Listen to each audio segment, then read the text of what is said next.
पुणे के आरंसा चौक पर कांग्रेस पार्टी के द्वारा एक शांतिपूर्ण कैंडल मार्च का आयोजन किया गया, जिसका नेतृत्व पूर्णिया जिला कांग्रेस कमेटी के अध्यक्ष विजेंद्र यादव, युवा कांग्रेस के जिला अध्यक्ष शेख सद्दाम, कांग्रेस नेता अली अहमद ने संयुक्त रूप से किया।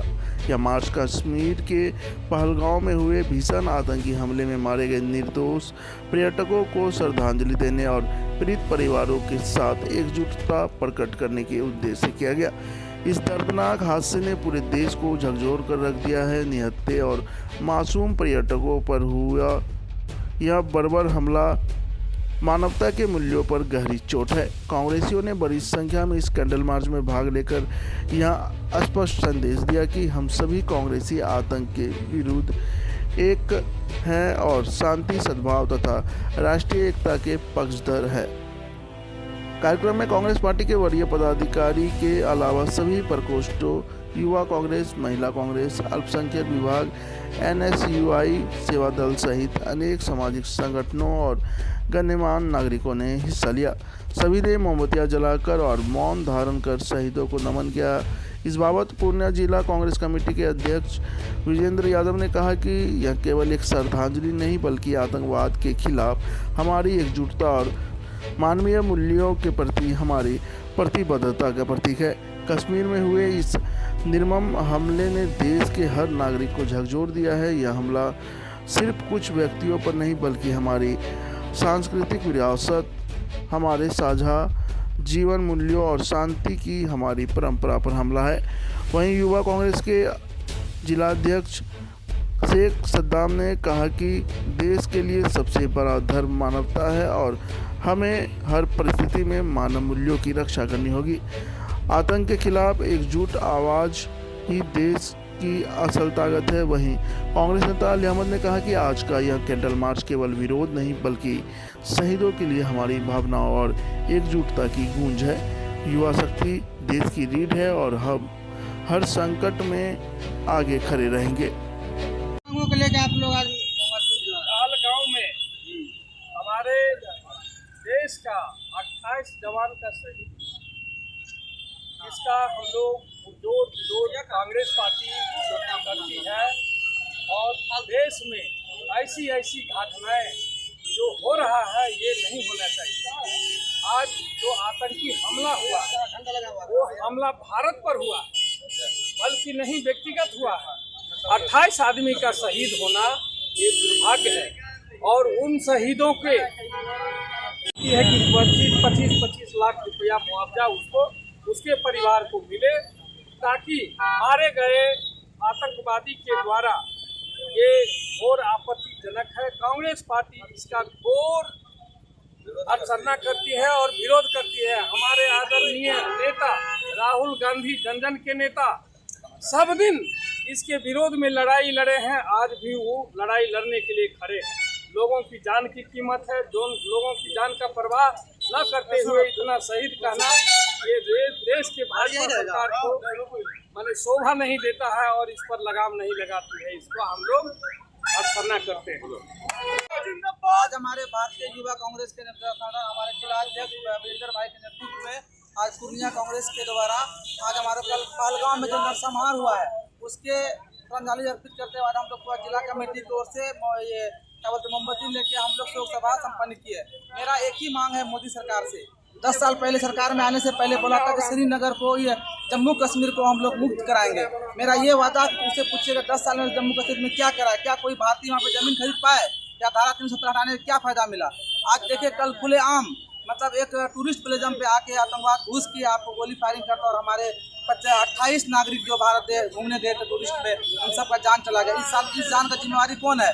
हम लोग इसीलिए कांग्रेस पार्टी की तरफ से मांग करते हैं सभी को एक सम्मानजनक सम्मान मिले पूरे भारत में और ये जो आइंदा जो आतंकवाद वाला जो हो रहा है नरसंहार जम्मू कश्मीर, इसको बंद किया जाए। अगर नहीं हो पा रहा है तो आप अपना सत्ता छोड़ दें। और ये अमित शाह जी जो कल से जम्मू कश्मीर में जाके बैठे हुए हैं, क्या किया, क्या वादा किया है, कुछ भी नहीं हो पा रहा है। मेरा एक ही कहना, आज से 4-5 साल पहले पुलवामा अटैक हुआ, उसका भी आज तक कोई निदान नहीं निकला। फिर एक मुद्दा कल पहलगाम में हो गया, उसका भी कोई मुद्दा नहीं निकलेगा। इसमें क्या पूरे देश में हम लोग नागरिक परेशान है, भाजपा सरकार से परेशान है। हम लोग का यही मांग है कि मोदी सरकार अपना गद्दी छोड़े। अगर नहीं हो सके तो हम लोग आज रोड पे निकले हैं। कल हम लोग पूरा प्रदेश में इसी तरह निकलते रहेंगे और उनका जोर से विरोध करेंगे। और हमारी यही संवेदना है, जो भी कल शहीद हुए उनके परिजनों से मेरा यही है, उनके साथ हम लोग खड़े हैं। कांग्रेस पार्टी पूरे जोर से खड़ी है, जैसा भी जो हम लोग मदद के लिए तैयार हैं। 1 लाख तो ये दोबारा घटनाएं इस तरह की नहीं घटित होती। सबसे पहले मैं आपके माध्यम से सभी 28 शहीदों को नमन करता हूं, संवेदना व्यक्त करता हूं कि आपके साथ पूरा देश खड़ा है। आज पूरा देश रो रहा है। पुलवामा में इतनी बड़ी चूक हुई, सिर्फ गृह मंत्रालय और रक्षा मंत्रालय ये बताए कि कश्मीर भारत का एक बहुत ही खूबसूरत टूरिज्म प्लेस है। उस टूरिज्म प्लेस में जहां 2000 लोग 2200-2500 लोग जिस जगह पर पिकनिक स्पॉट बनाए हुए हैं, उस जगह पर कोई भी सुरक्षा व्यवस्था नहीं थी।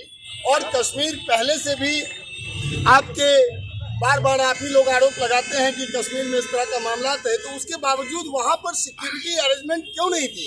सिक्योरिटी की चूक कैसे हुई? इसीलिए मैंने कहा कि यदि पुलवामा से सीख ली गई होती तो ये घटना दोबारा नहीं होती। और दूसरा, हमारे जो भाई बंधु इस तरीके से बता रहे हैं कि नाम पूछकर मारा गया, इनको मारा गया, उनको मारा गया, ये देश में नफरत फैलाने की साजिश है। कांग्रेस इस बात का पुरजोर कंडम करता है। पूर्णिया कांग्रेस इसकी कंडम करता है, माइनॉरिटी सेल इसकी कंडम करता है। ये कश्मीर में जो 28 लोग शहीद हुए, आज पूरा देश उनके लिए रो रहा है, पूरा देश उनके साथ खड़ा है, कांग्रेस पार्टी उनके साथ खड़ी है। वहाँ मरने वालों में 2 कश्मीरी मुसलमान भी हैं और एक और बंगाल के भी मुसलमान हैं। तो सवाल है कि जब कोई बातें होती है तो सिर्फ बात को दबाकर एक जाति विशेष को आगे कर देश में नफरत की आग नहीं फैलाना चाहिए। ये बहुत ही संवेदनशील मामला है, इस पर गृह मंत्री को संज्ञान लेना चाहिए और देश की सुरक्षा व्यवस्था को मजबूत करनी चाहिए, और नहीं तो फिर अपनी गद्दी से इस्तीफा देना चाहिए। उन्हें अपने नीतिगत तरीकों से आकर उन्हें बिल्कुल भी इस्तीफा देना चाहिए। और प्रधानमंत्री को शर्म नहीं आता, वो अग्निवीर योजना लेके आते हैं। जब हमारी कांग्रेस पार्टी की सरकार थी, हर साल सेना बहाली आता था। आज वो सेना एक वीडियो बनाता है कि हमें किनका कपड़ा धोना पड़ता है, क्या क्या करना पड़ता है। और अमित शाह जम्मू कश्मीर की बात करते, हेलीकॉप्टर से जगह पे जाते हैं। कब आप है ना पुलवामा में आपके पार्टी के आदमी पकड़ाए थे, लेकिन उन पे कार्रवाई नहीं हुई। जब भारतीय जनता पार्टी सरकार आती है तब आतंकी हमला क्यों हो जाता है? इसका कारण है क्योंकि भारतीय जनता पार्टी में ही ऐसे आतंकी और बलात्कारी है। और हम लोग कांग्रेस पार्टी की मांग है कि जितने आदमी वहाँ शहीद हुए हैं, क्या इंटेलिजेंस ब्यूरो क्या काम करता है? आप राहुल जी पे ईडी लगा देते हैं, राहुल जी पे सीबीआई लगा देते हैं, लेकिन उन आतंकियों के बारे में आपको कोई इंटेलिजेंस रिपोर्ट नहीं था। और ये इतना शर्म की बात है कि जब कश्मीर में आपकी सरकार है ना, सत्ता में आती है और हमला बढ़ते जाता है इस देश में। और हिंदू मुसलमान का जो भाईचारा था इस देश में, उसको हर न्यूज वाला बर्बाद करने की कोशिश करता है। वहाँ मुसलमान भी मरा है, लेकिन एक न्यूज वाला 156 के स्तर पर चला गया मीडिया का रिपोर्ट, 160 तक रैंकिंग है, लेकिन नहीं दिखा रहा है। कह रहा है कि हिंदू पूछ कर मारा गया। अरे पूछ कर इसलिए मारा गया क्योंकि वो चाहते हैं हिंदू मुसलमान की एकता खत्म हो जाए इस देश से। इस देश में जो गंगा जमुना तहजीब थी उसको है ना निस्तो नाबूद करने की स्थिति में आतंकवादी कर रहे हैं। लेकिन प्रधानमंत्री आप इस पर नहीं बोलते हैं। जितना ये देश हिंदुओं का है उतना ही मुसलमानों का है, ये बात याद रखिए। ये तहजीब कभी खत्म होने वाली नहीं है। पूरे कांग्रेस पार्टी, पूर्णिया जिला कांग्रेस टीम, युवा टीम मांग करती है कि जितने आतंकवादी जो है ना, जितनों को मारा है उस पर इंटेलिजेंस ब्यूरो का क्या रिपोर्ट है, लेकिन नहीं आएगा। बिपिन रावत के हेलीकॉप्टर ऊपर से गिर जाता है, लेकिन उस पर आज तक नहीं आता कोई रिपोर्ट। क्यों? क्योंकि अगले दिन उनकी गवाही थी दिल्ली हाई सुप्रीम कोर्ट में, लेकिन गवाही नहीं दे पाए वो बीजेपी के खिलाफ, उससे पहले ही खत्म हो गए। अरे कितनों को मारिएगा? जनता जाग चुकी है।